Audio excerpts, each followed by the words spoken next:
Bonjour à tous! L'histoire d'aujourd'hui, écrite et réalisée par le monde des enfants, s'intitule Sophie, la souris verte. Nous allons à présent débuter cette histoire.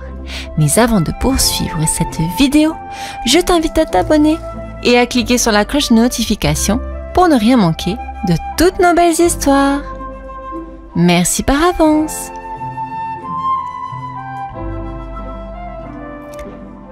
Dans la paisible ville de Bois-l'Épinette résidait une souris singulière nommée Sophie. Sa particularité résidait dans sa couleur vive et inhabituelle. Elle était d'un vert éclatant, se démarquant de toutes les autres souris grises qui peuplaient la contrée. Chaque année, à l'approche d'Halloween, Sophie restait cloîtrée chez elle, terrifiée par les railleries potentielles des habitants. La fête d'Halloween était imminente et Sophie observait les préparatifs depuis sa fenêtre.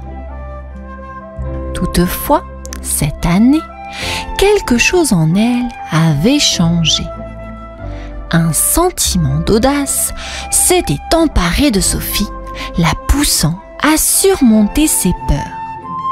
Elle décida que, pour une fois, elle ne se laisserait pas intimider par sa couleur verte. Sophie allait sortir pour récolter des bonbons, sans déguisement, et montrant fièrement sa singularité. Mais quelle tournure les événements allaient-ils prendre cette nuit d'Halloween? Les rues sombres de Bois-l'Épinette allaient-elles réserver à Sophie une surprise inattendue?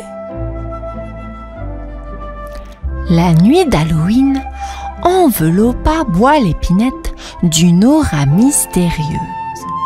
Sophie, vêtue de son éclatante couleur verte, se tenait devant sa porte, prête à affronter le monde extérieur. Son cœur battait la chamade, mais sa détermination ne faiblit pas. Elle prit une grande inspiration, puis s'élança dans la rue principale. Les habitants de la ville étaient méconnaissables, déguisés en créatures effrayantes et en monstres terrifiants. Pourtant, à la grande surprise de Sophie, personne ne se moqua d'elle.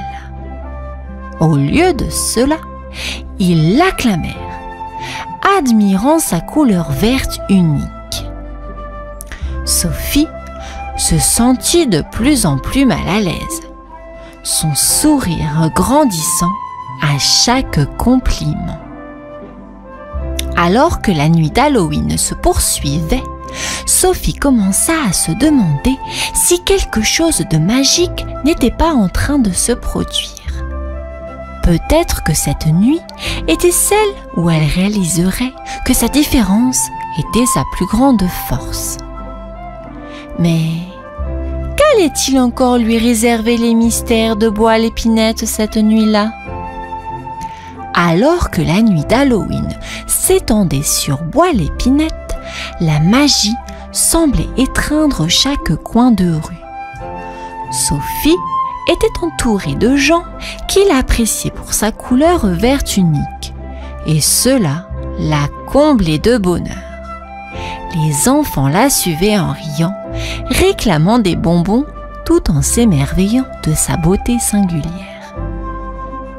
Sophie se sentait de plus en plus confiante à mesure que la soirée avançait. Elle dansait, chantait et partageait des histoires avec les habitants de la ville. Elle se rendit compte que sa différence était un atout, qu'elle pouvait briller de mille feux, même dans la nuit la plus sombre. Cependant, alors que la lune montait dans le ciel étoilé, Sophie ressentit un étrange frisson parcourir son échine. Un mystère semblait flotter dans l'air. la magie d'Halloween n'était pas encore épuisée et les heures sombres de la nuit allaient-elles apporter des révélations inattendues à Sophie? La suite de cette nuit extraordinaire réserverait-elle encore des surprises qui changeraient la vie de la petite souris? Au cœur de la nuit d'Halloween, Sophie se sentait plus vivante que jamais.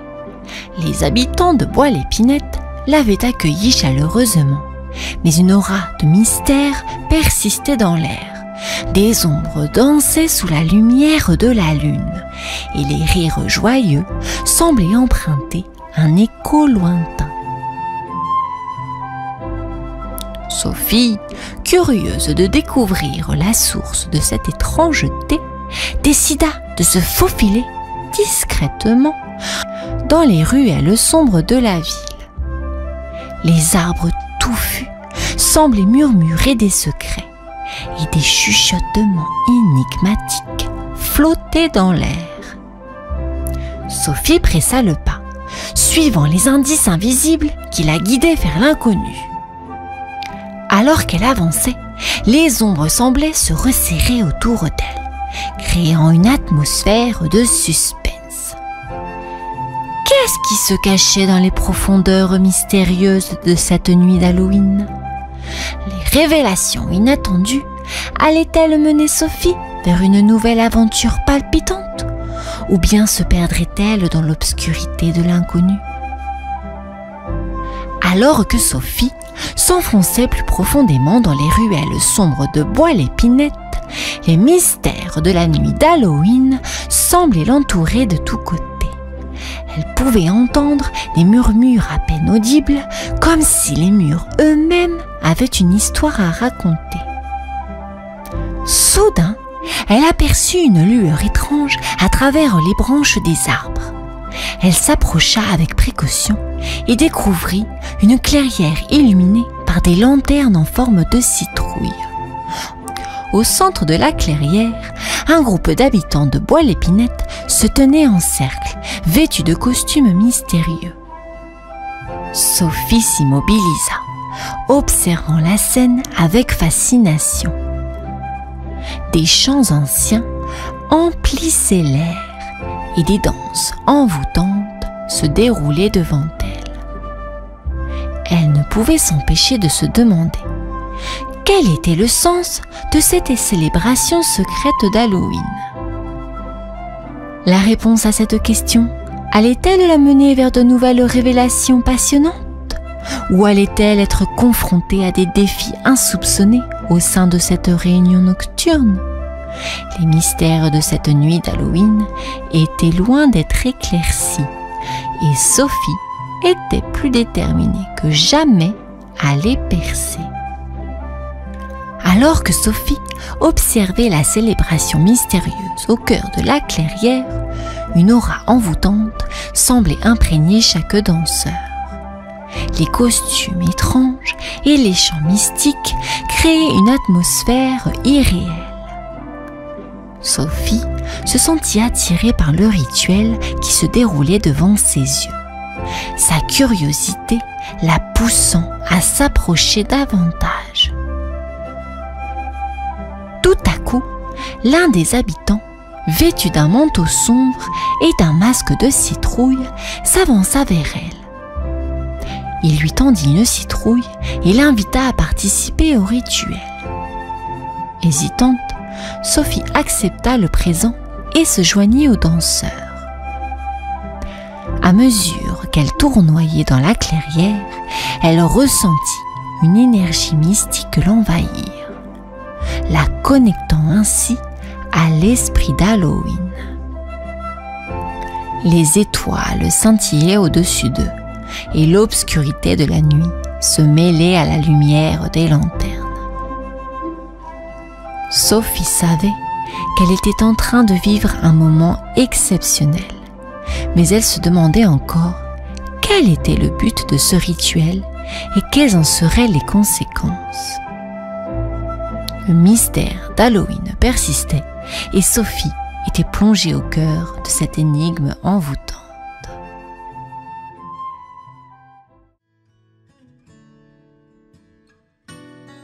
Un beau matin, une petite souris très coquette balayait l'escalier de sa petite maison. En balayant, elle trouva quelque chose de brillant par terre. C'était une pièce d'argent. « Oh, quelle chance !» s'écria-t-elle. « Que vais-je acheter avec cette belle pièce ? Des bonbons sucrés ? Des biscuits croustillants ? Non, non, non, je sais ! Un joli ruban pour ma queue !» Elle sautilla de joie, imaginant déjà le ruban. « Avec ça, je serai la plus jolie des souris !» pensa-t-elle en riant. Vite, vite, elle courut à la boutique de mercerie du village. Là, elle vit des rubans de toutes les couleurs. Il y en avait des bleus, des verts, des jaunes, mais elle choisit un ruban rouge, comme la couleur des pommes bien mûres. Bonjour, monsieur le marchand. Je voudrais ce ruban rouge, s'il vous plaît, dit-elle en pointant le ruban du doigt. Le marchand sourit. « Très bonne choix, mademoiselle Souris. Ce ruban rouge vous ira à merveille. » Toute contente, la souris paya avec sa pièce d'argent et s'empressa de retourner chez elle pour essayer son nouveau trésor. Elle fit 1001 essais devant son petit miroir. « Voilà, c'est parfait !» s'exclama-t-elle, admirant le ruban noué à sa queue. « Maintenant, tout le monde va m'admirer !» Après avoir attaché son ruban rouge, la petite souris se tenait devant son miroir. « Oh, regardez-moi !» s'exclama-t-elle. « Avec mon ruban rouge, je suis la plus belle souris du monde entier !» Elle tourna et dansa devant le miroir, admirant son ruban qui brillait comme un petit soleil. « Tout le monde va me regarder !» se dit-elle, souriant de toutes ses petites dents. Puis, elle eut une idée amusante. « Je vais faire semblant de prendre l'air à ma fenêtre. Comme ça, tous ceux qui passeront vont me voir et dire « Oh, regardez cette jolie souris avec son ruban magnifique !» Elle se mit à rire en imaginant les compliments qu'elle allait recevoir. « Je suis si maline !» dit-elle en sautillant de joie. À la fenêtre, elle s'installa sur un petit coussin, posa sa patte sous son menton et fit semblant de regarder les nuages. Mais en réalité, elle attendait que quelqu'un passe et la remarque. Peut-être que Monsieur Coq ou Maître Canard viendront me voir, se dit-elle en souriant malicieusement. Je suis sûre qu'ils seront très impressionnés par mon élégante apparence. Ainsi, la souris attendit à sa fenêtre, excitée à l'idée de montrer son joli ruban à tout le monde. La souris, perché à sa fenêtre, aperçut le jeune Monsieur Coq qui s'approchait. Monsieur Coq, avec ses plumes brillantes, tenait dans son bec un bouquet coloré. « Bonjour, jolie souris !» chanta Monsieur Coq. « Cocorico ! N'est-ce pas un beau jour pour montrer un si joli ruban ?» La souris, se croyant très importante, répondit d'un air hautain. « Oh, vos cocoricots sont bien trop bruyants pour mes petites oreilles. Allez chanter ailleurs, s'il vous plaît. Monsieur Coq, un peu triste, Monsieur Coq, un peu triste, s'éloigna en chantonnant.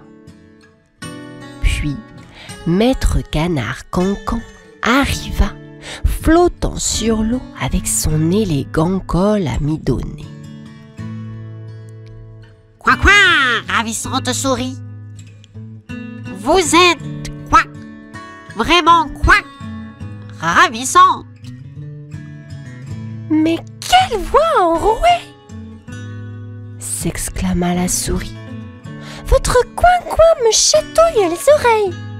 Partez, s'il vous plaît. Maître Canard Cancan, déçu, coinça tristement en s'éloignant. La souris, toujours à sa fenêtre, attendait le prochain visiteur. Je suis sûre que le prochain me dira quelque chose de gentil, se dit-elle en ajustant son ruban. Tandis que la souris attendait encore à la fenêtre, elle entendit un drôle de bruit. C'était Aliboron, l'âne, qui arrivait en trottinant.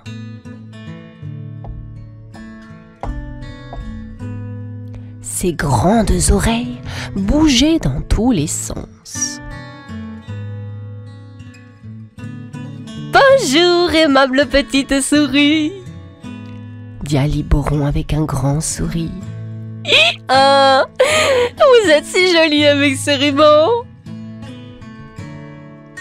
Mais la souris se boucha les oreilles. « I-ah, c'est bien trop fort pour moi. Allez dire vos i-ah ailleurs, s'il vous plaît. » répondit-elle d'un air agacé. Aliboron, un peu triste, s'éloigna en faisant « i-ah » tout doucement. La nuit commençait à tomber et la souris se sentait un peu seule. Soudain, elle vit une ombre s'approcher.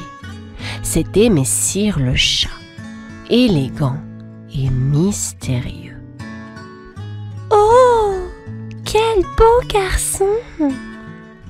murmura la souris en le voyant. « Il a une allure incroyable !»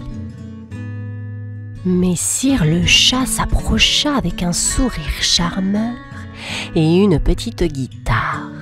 Il commença à miauler une douce mélodie. « Que je suis heureuse !» pensa la souris. « Enfin quelqu'un qui sait comment me parler !» Sous le charme de Messire le chat et de sa guitare, la souris était toute excitée. « Oh, Messire le chat, vous chantez si bien, vous êtes si gentil !» s'écria-t-elle. Messire le chat sourit malicieusement. « Chère souris, vous êtes si belle. Voulez-vous m'épouser ?» demanda-t-il en jouant une mélodie joyeuse. La souris, tout éblouie, répondit vite. « Oh oui, Messire chat, ce sera merveilleux !» Le lendemain, ils organisèrent un petit mariage. La souris portait une jolie robe blanche et Messire le chat avait mis son plus beau nœud papillon. « Nous serons tellement heureux !» miaula hypocritement Monsieur Chat. « Oui, oui !» répondit la souris en riant. « Je vous ferai de délicieux petits plats. » Messire Chat ronronna. « J'en suis sûr. » Après la fête, ils retournèrent à leur maison. La souris, toujours aussi fière de son ruban, se regardait dans le miroir. « Mais quelle belle journée, se dit-elle. Cependant, Messire le chat avait un plan différent en tête. Dans leur nouvelle maison, la souris s'admirait encore sous son voile de mariée. Soudain, elle vit Messire le chat s'approcher avec un grand sourire, mais pas un sourire gentil. Il avait une marmite à la patte. « Oh, Messire chat, que faites-vous avec cette marmite ?» demanda la souris un peu inquiète. « Chère souris, c'est pour notre dîner !» miaula le chat en essayant de la pousser vers la marmite. La souris comprit vite le danger. « Oh non, ce n'est pas gentil !» cria-t-elle, et hop, elle sauta aussi vite qu'elle le pouvait, courant hors de la maison. Messire le chat essaya de la suivre, mais la souris était trop rapide pour lui. La souris, une fois en sécurité, soupira de soulagement. Ouf! J'ai échappé de justesse. Je ne dois plus jamais être si vaniteuse. C'est dangereux de ne penser qu'à sa beauté. Depuis ce jour, la souris apprit à être plus modeste et à ne pas juger les autres seulement sur leur apparence.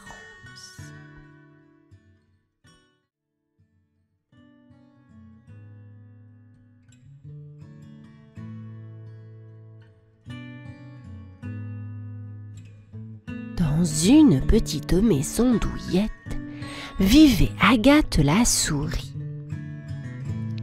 Agathe était curieuse, toujours prête pour une nouvelle aventure. Aujourd'hui, elle se grattait la tête perplexe. « Pourquoi Tim et Lila toussent-ils tout le temps ?» se demanda-t-elle en voyant ses amis malades. Agathe décida d'enquêter. Elle se faufila hors de sa maison, le nez en l'air, les moustaches frémissantes. Elle rencontra Zigzag, le chat de la maison, qui faisait sa sieste. « Zigzag, sais-tu pourquoi tout le monde est malade ?» demanda Agathe.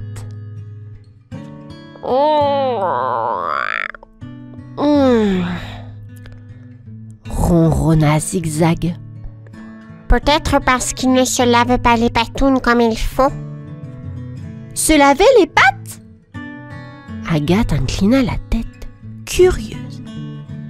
Mais comment on fait pour bien se laver les pattes? Zigzag sourit. Avec de l'eau et du savon, petite souris. Mais pas juste un plouf plouf rapide, hein? Il faut frotter, frotter, frotter. Agathe rit. Comme une danse des pattes dans les bulles? Je vais apprendre à enseigner à tous. Et voilà. Agathe était déterminée à découvrir le secret d'un bon lavage de pattes. Elle savait que ce serait une grande aventure. Merci Zigzag. Je vais devenir une experte du lavage des pattes, s'exclama-t-elle avant de partir en quête de savoir. Agathe la souris était toute excitée. Elle allait apprendre comment bien se laver les pattes. Hop, hop, hop! Elle courut jusqu'à la bibliothèque de la forêt, un endroit magique rempli de livres de toutes les couleurs. À l'entrée, elle vit Sage, le hibou bibliothécaire qui portait des grosses lunettes rondes. Bonjour Sage, je veux apprendre à me laver les pattes correctement. Peux-tu m'aider? demanda Agathe sautillante. Oh, bien sûr Agathe, suivez-moi, ulula Sage avec un sourire.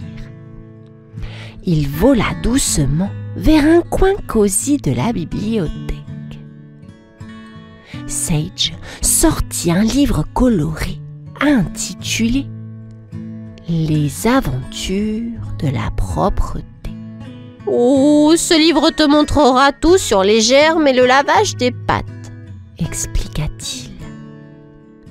Agathe ouvrit grand ses yeux. Les germes? C'est quoi ça? Oh, de toutes petites créatures qu'on ne peut pas voir, mais qui peuvent nous rendre malades si on ne se lave pas bien les pattes, répondit Sage. Oh! Fit Agathe, impressionnée. Je vais devenir la meilleure laveuse de pattes.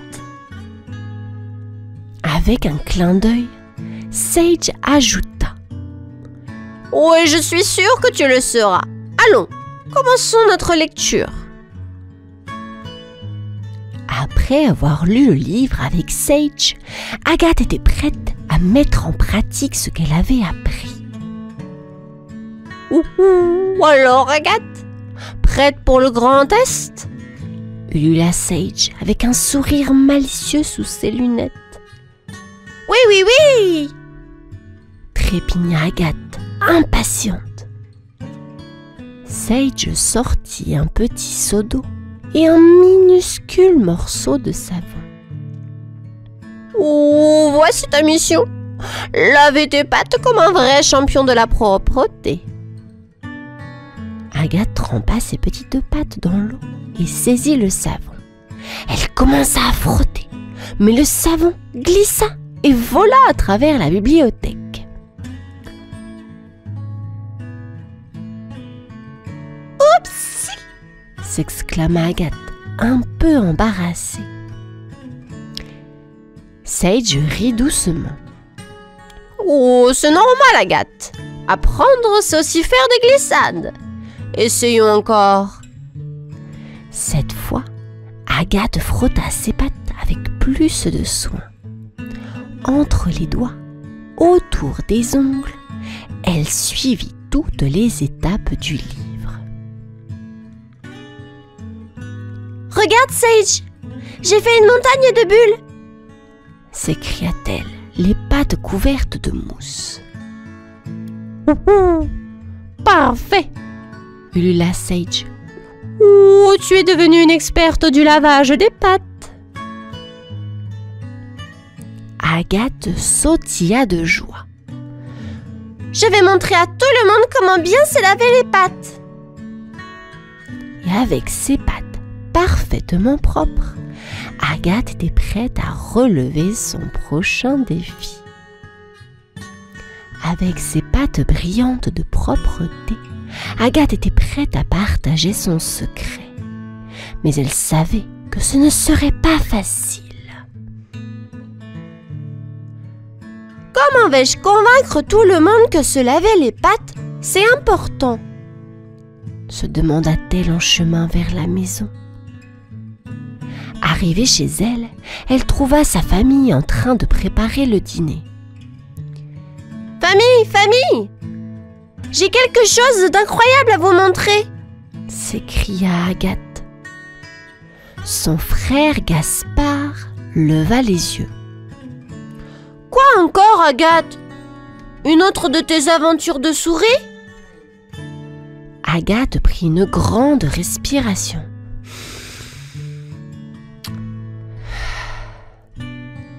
Non, c'est encore mieux. Je vais vous montrer comment bien se laver les pattes pour rester en bonne santé. Sa maman sourit. Oh, Agathe, tu sais bien que nous sommes très occupés. Mais Agathe n'était pas découragée. Juste 5 minutes. Je vous promets que ça va changer notre vie. Curieux, toute la famille se rassembla autour du petit seau d'eau qu'Agathe avait préparé. Avec enthousiasme, elle leur montra comment frotter, rincer et chanter une petite chanson rigolote pendant qu'ils se lavaient les pattes. Se laver les pattes, c'est comme une danse qui éloigne les germes. Se laver les pattes, c'est comme une danse qui éloigne, les germes, chanta Agathe. Sa famille rit et se prit au jeu, suivant les pas d'Agathe.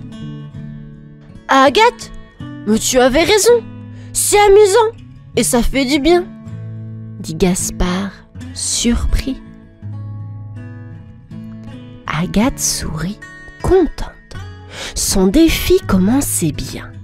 Sa famille était convaincue, mais elle savait qu'elle avait encore beaucoup de travail pour convaincre les autres. Après avoir convaincu sa famille, Agathe était prête à relever un plus grand défi, sensibiliser tous ses amis. Elle décida d'organiser un événement spécial, la fête des pâtes propres. Agathe distribua des invitations à ses amis. Venez à la fête des pâtes propres. Apprenez un super pouvoir, se laver les pattes. Le jour de la fête, Agathe avait tout préparé. Un seau d'eau, du savon et même un petit podium pour montrer comment bien se laver les pattes. Bonjour à tous. Aujourd'hui, on va apprendre à chasser les méchants germes, annonça Agathe joyeusement. Les amis d'Agathe étaient un peu perplexes, mais sa bonne humeur était contagieuse.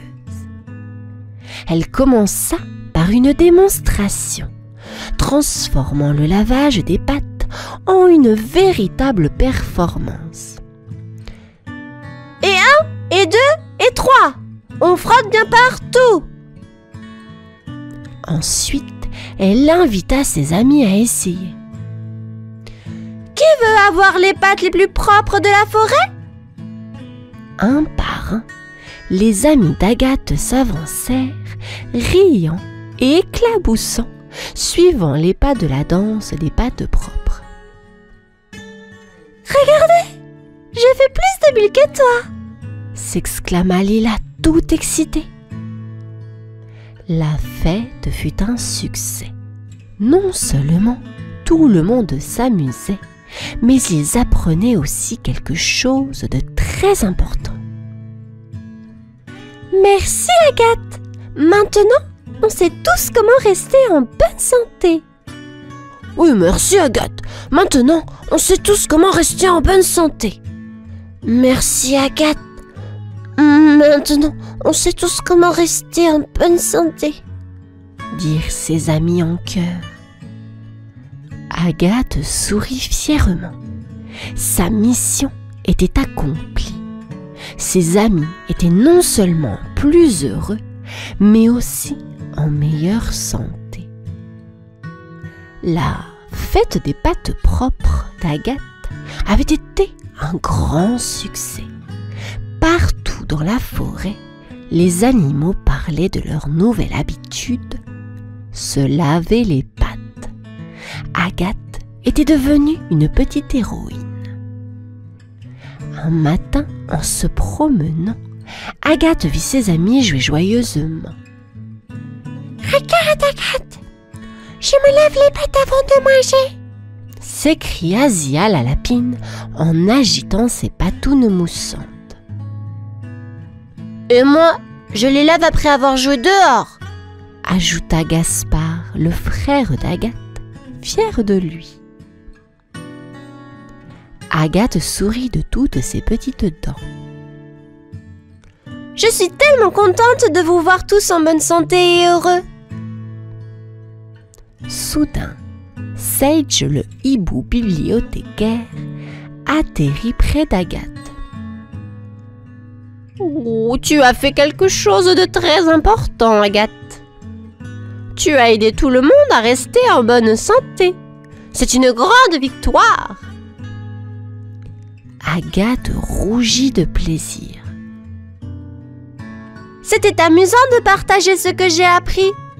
Et maintenant, on est tous des champions des pâtes propres. » Le soir, en se couchant, Agathe était fière. Elle avait appris quelque chose d'important et l'avait partagé avec tous ses amis. La forêt était un peu plus propre et tout le monde un peu plus heureux.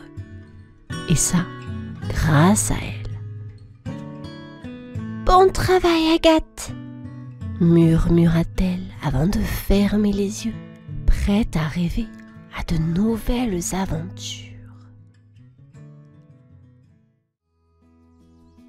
Lila, la petite souris, se réveilla avec le soleil qui brillait à travers sa fenêtre. C'était une belle journée et elle se sentait pleine d'énergie. Elle adorait les matins comme celui-ci, où elle pouvait partir à l'aventure et découvrir de nouvelles choses. Alors qu'elle dégustait son petit déjeuner, un bruit se fit entendre à sa porte.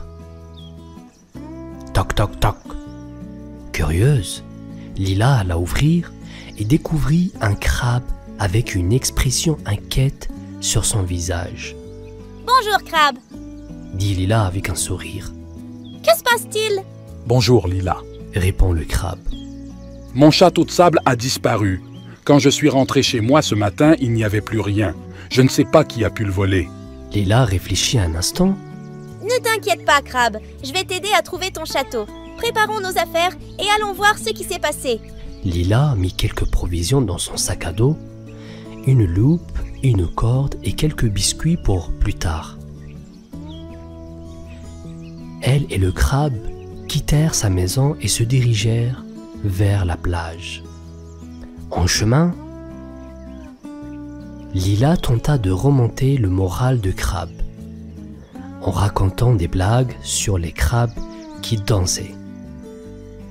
Le crabe sourit timidement, reconnaissant de l'aide de son ami.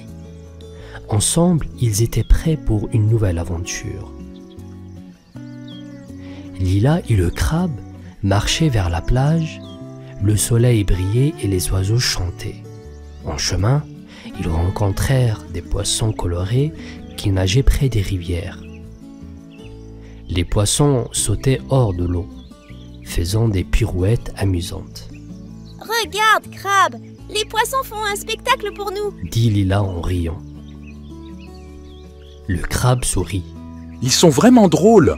Ils continuèrent leur chemin et croisèrent une étoile de mer étalée sur un rocher. « Bonjour, étoile de mer !» salua Lila. « Nous cherchons le château de sable du crabe. As-tu vu quelque chose d'étrange ?» L'étoile de mer se gratta la tête avec un de ses bras. Je n'ai rien vu, mais bonne chance dans votre recherche. Merci, bonne journée, répondit Lila joyeusement. Lila et le crabe marchaient encore un peu.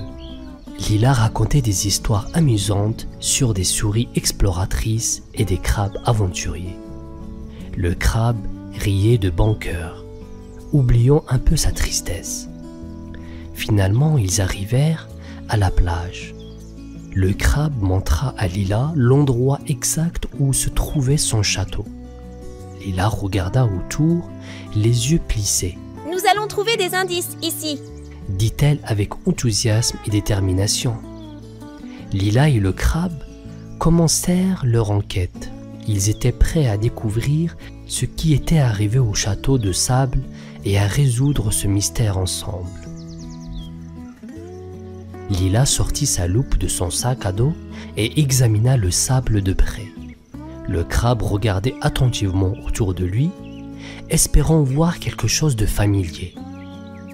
Lila remarqua des coquillages brisés près de l'endroit où se trouvait le château. « Regarde ces coquillages, crabe. Peut-être qu'ils nous donnent un indice ?» Le crabe hocha la tête, mais il n'était pas sûr. Ils continuèrent à chercher, mais il n'y avait aucune trace de pas ou d'autres signes de ce qui aurait pu arriver. Lila utilisa sa corde pour mesurer l'espace autour de la zone, essayant de comprendre ce qui s'était passé. Tout à coup, un pélican s'approcha d'eux, curieux de leur activité. « Que cherchez-vous, les amis ?» demanda-t-il en penchant la tête. Lila expliqua rapidement la situation. Le pélican sourit et dit Ah, je vois. Hier, c'était la marée montante. L'eau a dû emporter le château. Le crabe ouvrit grand les yeux. La marée? Ou non? Lila consola le crabe. Ne t'inquiète pas, crabe. Maintenant que nous savons ce qui s'est passé, nous pouvons trouver une solution. Le crabe se sentit un peu mieux en entendant les paroles réconfortantes de Lila. Avec un nouveau plan en tête, ils se préparèrent à construire le château, cette fois en prenant en compte la marée. L'aventure continuait et ils étaient prêts à relever le défi ensemble. Le pélican avait bien fait rire Lila et le crabe en expliquant que la marée montante avait emporté le château. Le crabe, bien que triste, commençait à comprendre ce qui s'était passé. Lila, toujours prête à aider, se tourna vers le pélican. Merci, pélican. Nous savons maintenant pourquoi le château a disparu. Mais comment pouvons-nous reconstruire un château qui ne sera pas emporté par la marée? Demanda Lila. Le pélican réfléchit un moment. Vous pourriez construire le château plus loin sur la plage, là où l'eau ne peut pas l'atteindre. Lila se tourna vers le crabe. Qu'en penses-tu? Le crabe sourit pour la première fois depuis qu'il avait commencé leur enquête. Oui, faisons ça. Lila et le crabe trouvèrent un endroit parfait, bien loin de l'eau. Ils commencèrent à ramasser du sable et à former des tours. Lila expliquait comment faire des murs solides et des douves pour protéger le château. Le crabe, avec des pinces habiles, sculptait des motifs sur les murs de sable. Ils travaillent ensemble avec joie, riant et faisant des blagues. Regarde, Lila, une tour de crabe, dit le crabe en riant, en montrant une petite tour qu'il avait faite en forme de pince. Lila applaudit. Waouh, c'est magnifique! À la fin de la journée, ils avaient construit un château splendide, encore plus beau que l'ancien. Le crabe était ravi et remercia chaleureusement Lila et le pélican pour leur aide. Ils avaient appris une leçon importante sur la nature et la coopération. Et ils étaient fiers de leur travail. Merci, Lila. Dit le crabe avec un sourire chaleureux. Je n'aurais jamais pu le faire sans toi. Lila répondit avec un clin d'œil. Et je suis heureuse d'avoir pu aider, crabe. Nous formons une excellente équipe. Ils admirèrent leur travail, satisfaits de leur effort et de leur amitié naissante. Ils avaient non seulement construit un château, mais aussi des souvenirs précieux et une leçon sur l'entraide et la persévérance. Avec le château de sable terminé, Lila et le crabe s'assirent pour admirer leur œuvre. Le soleil se couchait colorant le ciel de teintes roses et oranges. Le crabe semblait plus heureux que jamais. Nous avons fait un excellent travail, dit Lila en souriant. Le crabe acquiesça. Oui, et je n'aurais jamais pu y arriver sans toi, Lila. Le pélican s'approcha pour voir le château terminé. Bravo les amis, ce château est magnifique et bien loin de l'eau. Lila et le crabe rirent ensemble. Merci, pélican. Grâce à toi, nous avons appris à faire attention à la marée. Oui, ajouta le crabe. Et maintenant, je sais comment construire un château encore plus solide. Le crabe invita Lila à revenir jouer et construire de nouveaux châteaux. Reviens quand tu veux, Lila. Nous avons encore tant à découvrir ensemble. Lila sourit. Bien sûr, crabe, je viendrai souvent. Alors que la nuit tombait, Lila et le crabe se dirent au revoir. Le crabe retourna dans son nouveau château de sable, tandis que Lila rentrait chez elle, le cœur léger et rempli de nouvelles amitiés. Sur le chemin du retour, Lila pensa à tout ce qu'ils avaient appris. La nature, l'amitié et l'importance de travailler ensemble. Elle se promit de revenir souvent pour de nouvelles aventures avec ses amis à la plage.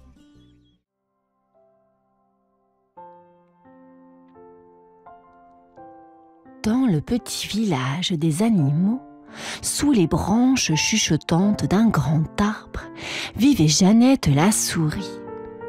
Elle était petite, mais sa curiosité était immense. Un jour, alors qu'elle jouait à cache-cache avec ses amis, son père, Monsieur Rat, l'appela. Il portait ses lunettes sur le bout du nez et avait l'air très sérieux. « Jeannette, dit-il en ajustant ses lunettes, tu sais que la forêt là-bas est interdite.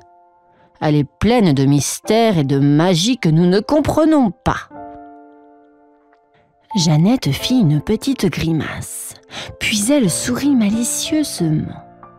« Mais, papa, les mystères sont faits pour être découverts.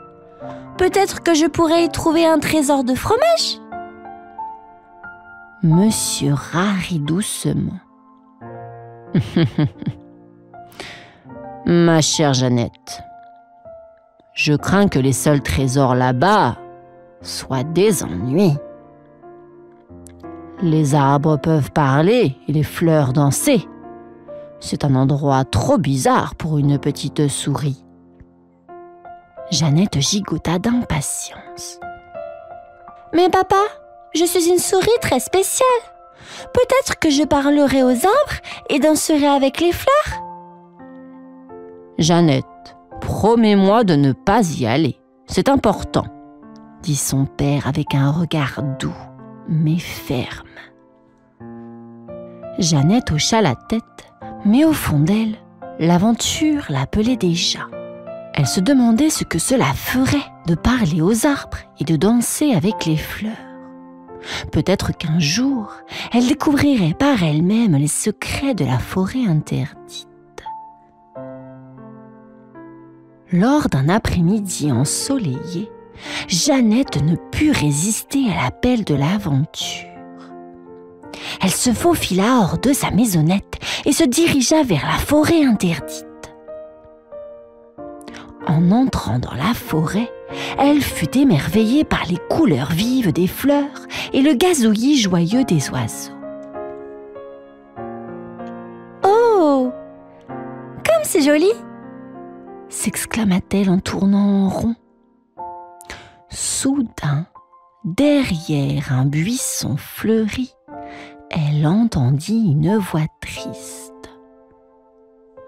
« Oh non, encore une journée solitaire !» Curieuse, Jeannette suivit la voix et trouva Tamel, un elfe aux longues oreilles et au regard mélancolique, assis sur une souche. « Bonjour, je suis Jeannette. Pourquoi es-tu si triste ?» demanda-t-elle avec un grand sourire. Tamel sursauta, surpris. « Oh, une petite souris qui parle. Je suis triste parce que je suis coincée ici, sous le sort d'une reine très stricte. » Jeannette s'assit à côté de lui. « Ne t'inquiète pas, Tamel. Ensemble, on trouvera une solution. Peut-être que si on joue à cache-cache, ça te rendra heureux. »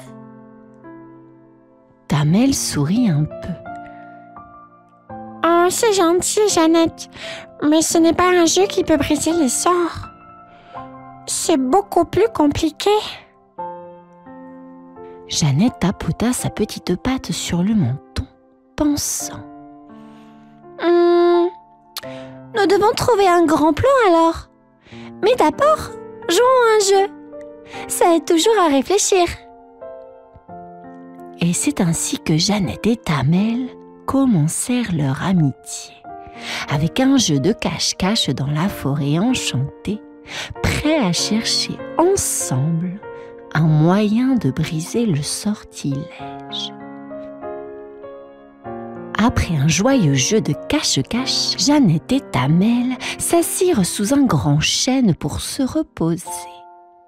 Jeannette, toujours curieuse, regarda Tamel avec de grands yeux. « Tamel, comment es-tu devenue un elfe? C'est à cause d'un sort ?» demanda-t-elle en grignotant un petit bout de fromage qu'elle avait emporté. Tamel soupira doucement. Oui, Jeannette. Il y a longtemps, quand j'étais un garçon, une reine des fées très puissante m'a transformée en elfe parce que je me suis perdue ici pendant un orage. Jeannette écarquilla les yeux. « Waouh, c'est une histoire incroyable. Et tu as des pouvoirs magiques maintenant? Comme sauter très haut ou devenir invisible ?» Tamel rit. Pas vraiment.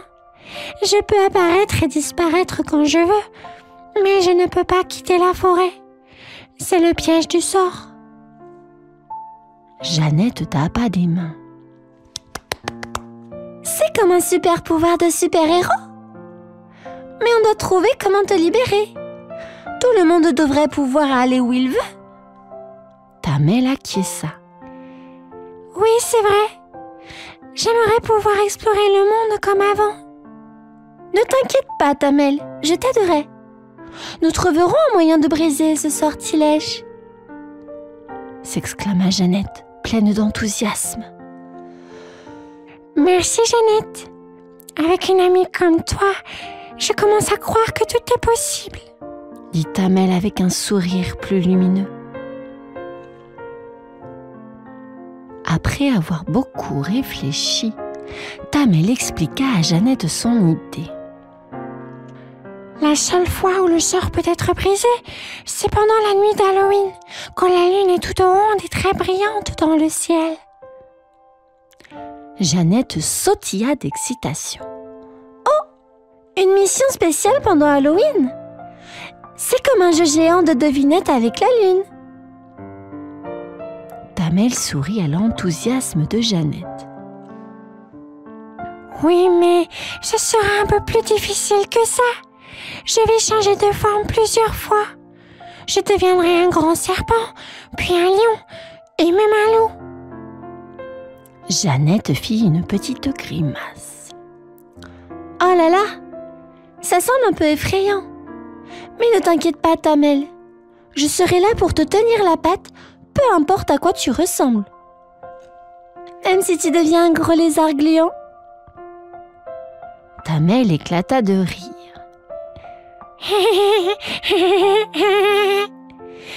Merci, Jeannette. J'espère juste que tu n'auras pas peur. Jeannette se dressa fièrement. Je suis une souris très courageuse. Rien ne me fait peur. Surtout quand j'ai un ami à aider.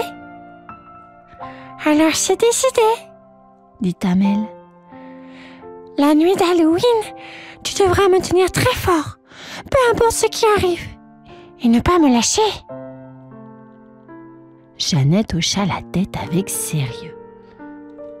Je promets, Tamel. On va briser ce sortilège ensemble. Ainsi, leur plan était prêt.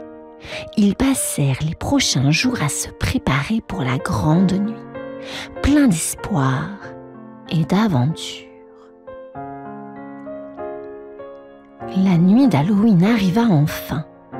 Jeannette avait mis son plus beau costume de super souris, prête à sauver son amie. Tamel, c'est la grande nuit. Es-tu prêt? S'exclama-t-elle, sa petite cape flottant derrière elle. Tamel acquiesça, un peu nerveux. Je suis prêt, Jeannette. N'oublie pas, quoi que tu vois, tiens-moi fort. La lune brillait haut dans le ciel, éclairant leur chemin vers l'endroit spécial dans la forêt où le sortilège pourrait être brisé. Ils attendirent minuit, le cœur battant d'excitation et d'un petit peu de peur. Ding, dong. L'horloge sonna minuit. C'est l'heure, chuchota Jeannette. Soudain, Tamel commença à changer. Il grandit et se transforma en un grand serpent. Jeannette sursauta, mais se rappela sa promesse. Je ne te lâcherai pas, même si tu es un serpent géant. Puis, Tamel changea encore, devenant un lion avec une grande crinière. Jeannette rigola un peu nerveusement. Oh, Tamel, tu as une drôle de coupe de cheveux maintenant. Enfin, Tamel devint un loup et Jeannette le tint toujours aussi fort. Mais mon loup, tu restes mon ami. Avec courage, Jeannette tint sa promesse et bientôt le sortilège fut brisé. Tamel redevint lui-même un elfe souriant. Tu l'as fait, Jeannette. Tu as brisé le sortilège. Ensemble, ils dansèrent sous la lune, heureux que leur grande aventure ait réussi. Après que la lune ait brillé de toutes ses forces et que le sortilège soit brisé, Tamel et Jeannette sautillèrent de joie dans la forêt enchantée. Tamel, ça y est, tu es libre, s'écria Jeannette en faisant une pirouette. Oui, grâce à toi, petite souris courageuse, répondit Tamel avec un grand sourire. Je ne sais pas comment te remercier. Facile, rit Jeannette. Tu peux venir jouer avec moi quand tu veux, maintenant que tu n'es plus coincé ici. Tamel rit et acquiesça. Ah oui, ce sera mon plus grand plaisir. Main dans la main, ils marchèrent vers le village. Les autres animaux furent surpris de voir Jeannette revenir avec un elfe, mais ils furent vite charmés par l'histoire incroyable de leur aventure. Monsieur Rat, le père de Jeannette, l'attendait à la porte, un peu inquiet mais fier. « Jeannette, tu es vraiment la souris la plus brave du village. »« Je t'avais promis, papa, de toujours être courageuse, » dit Jeannette en lui faisant un gros câlin. Et ainsi, Jeannette et Tamel devinrent les meilleurs amis du monde. Ils passaient leurs jours à explorer les bois, maintenant un lieu de joie et de liberté. Et chaque créature de la forêt chantait des louanges à la brave petite souris et à son ami elfe qui avait rompu le sortilège. « Vive Jeannette et Tamel !» crièrent. Un beau matin d'été, Roxane la souris se réveille, toute excitée. « Aujourd'hui, je vais à la plage », dit-elle en sautillant. Elle ouvre son petit placard et prend une grande valise bleue. Dedans, elle met un joli parasol rayé, une serviette douce et une grosse boîte pour son pique-nique. Il ne faut pas oublier les sandwichs et le jus de fruits, pense Roxane. Elle ferme sa valise, mais oh non! Roxane s'arrête et se gratte la tête. Mais où est la plage? Je ne sais pas comment y aller. Roxane regarde autour de sa petite maison. Elle voit des cartes, des photos, mais rien pour l'aider. Peut-être que si je commence à marcher, je trouverai quelqu'un pour m'aider, dit-elle à haute voix. Avec sa valise, Roxane sort de sa maison et commence à marcher. Elle chante une petite chanson. Je vais à la plage, oh la la la la. Je vais voir la mer, tra la la la la. Soudain, elle entend une voix. Bonjour, où vas-tu comme ça? C'est Léa la mouette qui vole juste au-dessus d'elle. Roxane sourit et répond. Je veux aller à la plage, mais je ne sais pas où c'est. Ne t'inquiète pas, je vais t'aider, dit Léa en souriant. Et voilà Roxane, prête pour une grande aventure, avec une nouvelle amie. Roxane regarde Léa la mouette qui vole en rond au-dessus d'elle. Léa atterrit doucement à côté de Roxane et la regarde curieusement avec ses grands yeux. « Salut, moi, c'est Léa. Et toi, tu es qui ?» demande Léa en penchant la tête. « Je suis Roxane et je cherche à aller à la plage pour pique-niquer, » répond Roxane en montrant sa valise. Léa rit avec un petit hi-hi-hi et dit « Tu as de la chance, Roxane. Je connais très bien la plage. Je peux t'emmener là-bas si tu veux. » Roxane saute de joie. « Oh oui, s'il te plaît, je serais super contente de voler avec toi. » Léa sourit et dit « Accroche-toi bien alors, on va voler ensemble. » Roxane monte sur le dos de Léa. « C'est comme être sur un grand oiseau », s'exclama-t-elle en riant. « Prête ?» demanda Léa. « Oui, prête !» répond Roxane. Et hop, elle s'envole dans le ciel bleu. Roxane regarde en bas et voit les maisons et les arbres devenir tout petits. « Wow, c'est beau ici !» dit Roxane. Léa rigole. « Tu n'as encore rien vu. La plage est encore plus belle. » Roxane regarde autour d'elle. Excitée, elle est heureuse d'avoir trouvé un ami comme Léa. Ensemble, elles filent vers la plage prête pour l'aventure. Léa bat les ailes très fort et le vent siffle autour d'elle. Roxane tient le dos de Léa bien fort avec ses petites pattes. « Regarde Roxane, on passe au-dessus des champs !» crie Léa en pointant avec son aile. Roxane lève les yeux et voit un grand champ vert avec des vaches qui ressemblent à de petits points.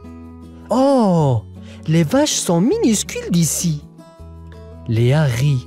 « Oui, ils semblent petits quand on est si haut dans le ciel. » Elle continue à voler et le ciel devient encore plus bleu. Roxane voit l'océan au loin. « Léa, c'est l'océan là-bas !» demanda-t-elle, ses yeux brillants d'excitation. « Oui, c'est ça! Nous sommes presque arrivés !» répond Léa. « Ça brille comme des diamants !» s'exclame Roxane en admirant l'eau scintillante. Léa sourit. « C'est très joli, n'est-ce pas? Tu vas adorer la plage. » Roxane ne veut pas arrêter de regarder l'océan. Elle se sent comme une vraie aventurière.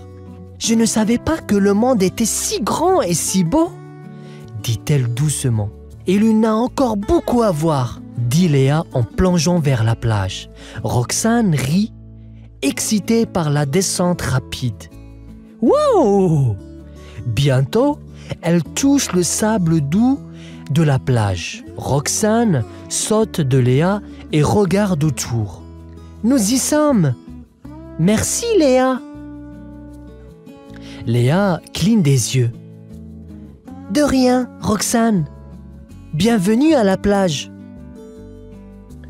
Roxane et Léa marchent sur le sable chaud.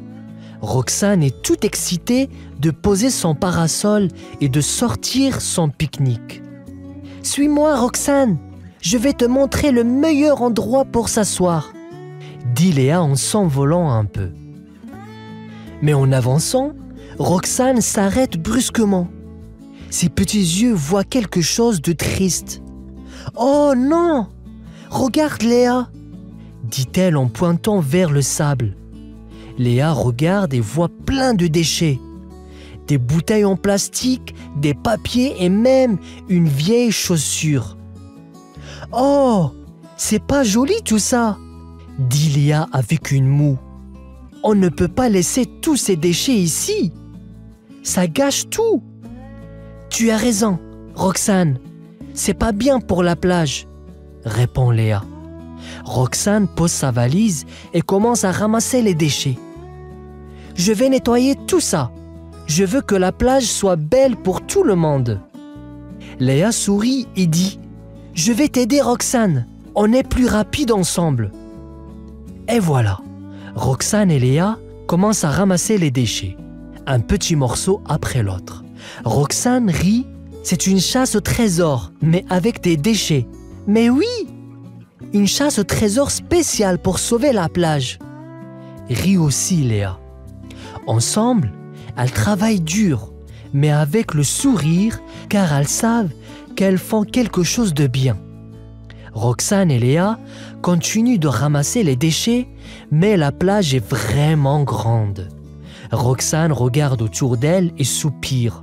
« Il y a beaucoup de déchets, Léa. » Léa hoche la tête. « C'est un gros travail pour nous deux. » Soudain, ils entendent des cris joyeux. C'est la famille de Léa qui arrive. Il y a papa mouette, maman mouette et leurs 3 petits. « Bonjour Roxane, nous avons vu que vous travaillez dur, » dit papa mouette en atterrissant près d'elle. « Nous voulons vous aider, » ajoute maman mouette en souriant. Roxane saute de joie.